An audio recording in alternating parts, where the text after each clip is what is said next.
Sting is a brand new horror movie that's playing in theaters right now, and it's about this 11 or 12-year-old girl who finds a spider and begins feeding it, and the spider begins growing to significantly big proportions, and the spider begins to attack various people in the apartment, and now she has to stop it along with other people in the apartment. So this was a movie that I had only heard about for a little bit. It's like I heard there was a spider movie coming out, but I actually did get a chance to see this movie early at a mystery screening. It was this movie, and I'm not really big on spiders. I really don't like them. If you tell me if I knew I was going into this movie beforehand, I would have been like, okay, I'm fine. But it's just like if it just like spiders just kind of appear in front of me, I'm like, no, I just can't do that. But I still gave this movie a chance despite how I feel about spiders. And this movie is pretty fun. This is a pretty fun horror comedy, like an '80s horror comedy that we really don't see anymore these days. It's definitely a lot of fun, especially if you're a fan of these types of movies. So let's start off with things I do like in this movie. I do think the actors do a really good job. Aaliyah Brown, if I mispronounce that, I'm sorry, but I thought she was really good in the lead role. I thought her character was admittedly a bit of a jerk at first, but then like her character kind of at least kind of like grows throughout this movie. It's like, okay, well, it kind of makes sense, like how this character kind of like behaves for a while, but then like when things really go down, it's like she kind of has to grow up and such. I did think she was really good. Ryan Core, who plays her stepfather in the movie, I thought he did a really good job as well. Jermaine Fowler is also pretty funny in this movie. He's an exterminator who kind of has a few funny lines here and there, and it's like some actually kind of caught me off guard. I'm like, okay, that was pretty funny. I did like the relationship between the stepfather and also his stepdaughters. Like that was really well done. I thought that was pretty interesting. Kind of like what kind of angle they kind of took with that. It was kind of a fun little twist. Meanwhile, I think the blend of horror and comedy is just absolutely perfect. I thought there were so many moments where it's like I was actually kind of like on the edge of my seat because something was just absolutely disturbing and actually disgusting.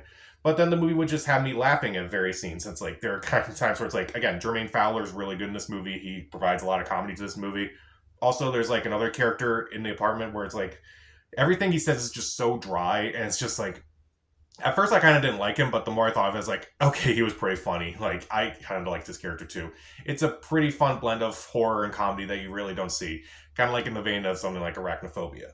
The '80s vibes are just all over the place. Like from the very beginning, it's like it's clearly trying to pay homage to like a lot of these movies from this era, where it's like it's clearly trying to be more than just like a horror movie, more than just a comedy, kind of just be a fusion of both. It really works it really works. The visuals of the spider I actually thought were pretty creepy as well. I don't know like what they used. I don't know if it was like CG or if it was handmade and such. Either way, it was pretty creepy, and like, I don't know if that's because of my fear of spiders and such, but it's like okay, that was pretty creepy and such. This movie is completely unpredictable. Where it's like at around the end of the second act, there's a twist that happens. Like, oh, is that what's happening? Is that like you're gonna do that? It's like I'm surprised this movie actually did that. But it just definitely caught me off guard a few times. Where it's like I'm really glad this movie kind of just like wants to take twists and turns throughout it, even though it's still kind of this fun throwback movie. It still wants to be like this unique movie. It's kind of like on its own. And I think it's just really unpredictable throughout, and I really enjoyed that. And again, short runtime. This movie is, I don't think it's even 90 minutes long.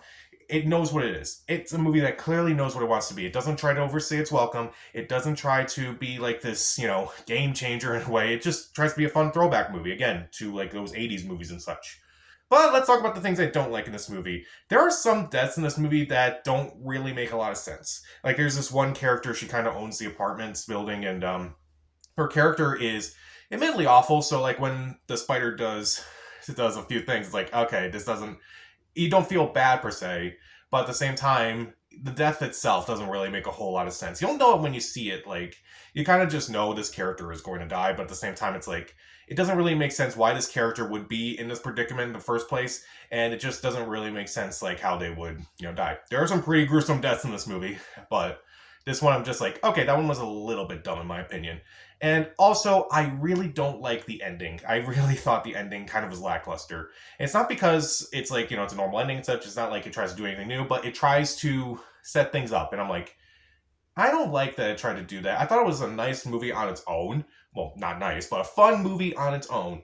And yet, this movie is clearly trying to make a sequel happen. I don't know if that's going to happen.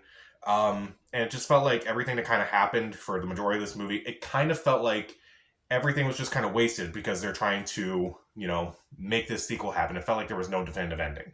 So even though Sting is a really fun movie overall for me. The acting was pretty good. The blend of horror and comedy is great. The 80s vibes are really there. The spider visuals are pretty creepy. There are some really gruesome deaths in this movie. It's completely unpredictable. It's a very short movie to watch. Even though some deaths in this movie don't make any sense and I kind of didn't really care for the ending too much, I would recommend this, especially if you're a fan of like 80s horror comedies. It's definitely a fun time to watch. I'll give Sting 3 out of 4 stars. See it. So, what's your favorite type of monster movie? Comment down below, subscribe to the channel. This is Pat. Stay safe.